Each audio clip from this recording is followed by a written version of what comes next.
Hello guys, welcome back to my channel. তো তোমরা সবাই কেমন আছো? আশা করছি তোমরা সব অনেক ভালো আছো। তো আজকে আমরা যে হোটেলটা আছে তার পিছন দিকে একটা মন্দির আছে। আমি এখান থেকে দেখতে পাচ্ছি, আমি যে ব্যালকনিতে আছি, দেখো এখানে ব্যালকনি আছে, পাশের রুমটা আমি আছি। তো এখান থেকে দেখতে পাচ্ছি মন্দিরটার নাম হলো শ্রী চৈতন্য গৌরীয় মঠ। ঠিক আছে, দেখো আমি দেখাচ্ছি তোমাদেরকে। আমাদের বিল্ডিং থেকে পিছনে দেখা যায় মন্দিরটা। খুব সুন্দর জায়গা এই মন্দিরটা। এত বড় মন্দিরটা এত সুন্দর দেখতে, এই ওপর থেকেই হয়তো ভালো লাগবে, বাট আমার ফোনটা পড়ে গেলে না গেল সব। একটু ভালো করে তোমাদেরকে দেখাই। আর এখানে দেখো প্রত্যেকটা দেওয়ালে কি সুন্দর সুন্দর চিত্র আঁকা আছে, যে চিত্রগুলো দেখলে তোমাদের মন ভরে যাবে।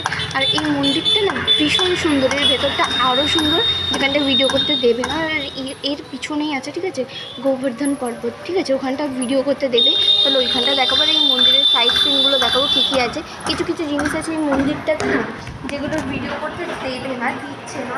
তো চলো এই মন্দিরটাতে কী কী আছে, গোবর্ধন পর্বতটা কেমন, ওর পিছনে একটা ঝিল আছে, সেগুলো সব তোমাদেরকে দেখাবো। তো চলো।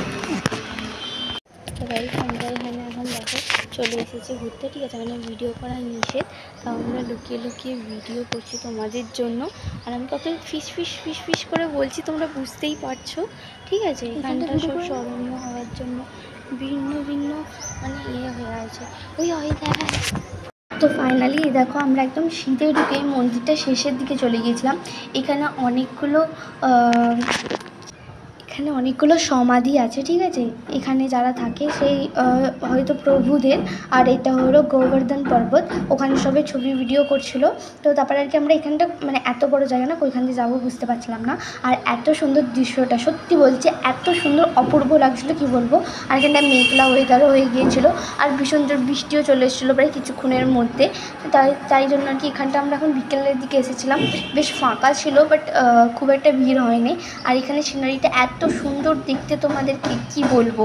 তারপরে কি আমরা এখানে ভিডিওর ফটোশ্যুট করে নিলাম হালকা করে, কারণ এখানে হালকা হালকা তখন বৃষ্টিও পড়ছিল। আর দেখো এত সুন্দর দৃশ্যটা শুধুমাত্র আমরা কার্টুনেই দেখেছি, আর নিজের চোখে দেখলাম। খুব মিস করছি আমার মা বাবাকে, যদি আমার মা বাবাও এসে দেখতে পেতো। যাই হোক, আমার মা বাবা তো নিজেদের কাজের জন্য আসতে পারে না, তাই কি আমি আমার বোনকে নিয়ে পিসিকে নিয়েই চলে এসেছিলাম। আর এখানে পিসির শরীরটাও খারাপ ছিল, তাই কি ঘরে ছিল আর কি। আর আমরা এখানে দেখো দু বোনে একসাথে ঘুরতে চলে এলাম, আর একটুখানি রিলস করছিলাম। আর এত সুন্দর জায়গা, এখানে সবাই প্রায় ছবি ভিডিও তুলেছে। তারপরে কি মেঘলা ওয়েদারও হয়েছিল। দেখো গোবর্ধন পর্বতের পিছনে ছিল এই জলকুণ্ডটা, এখানে জলকুণ্ড বলেই লেখা ছিল। তো আমরা এখানটা সুন্দর দেখলাম, এখানে অনেক সবাই গল্প আড্ডাও করছিলো, বেশ ফুরফুর হাওয়া দিচ্ছিলো আর কি। তারপরে এই গোবর্ধন পর্বত আমরা দেখতে দেখতে বাইরের দিকে বেরিয়ে গেলাম, কারণ প্রথমে যখন আমরা আসলাম এখানে প্রথমে লেখা ছিল ছবি ভিডিও তোলা নিষেধ। তাও আমি একটু হালকা করে ছবি ভিডিও তুলে নিলাম তোমাদের সাথে শেয়ার করবো বলে। আর এখানে ভীষণ সুন্দর জায়গা, আর প্রত্যেকটা দেওয়ালেই প্রত্যেকটা প্রতিবিম্বতে কী নিয়ে কী থিম নিয়ে আঁকা হয়েছে সেটা দেখিয়ে দিয়েছে। তারপরে আর কি আমরা দেখলাম, দেখে বাইরের দিকে চলে গেলাম। আর আজকের মতো ব্লগটা এখানেই শেষ করছি, দেখা হচ্ছে নেক্সট ব্লগে, নেক্সট মন্দিরে।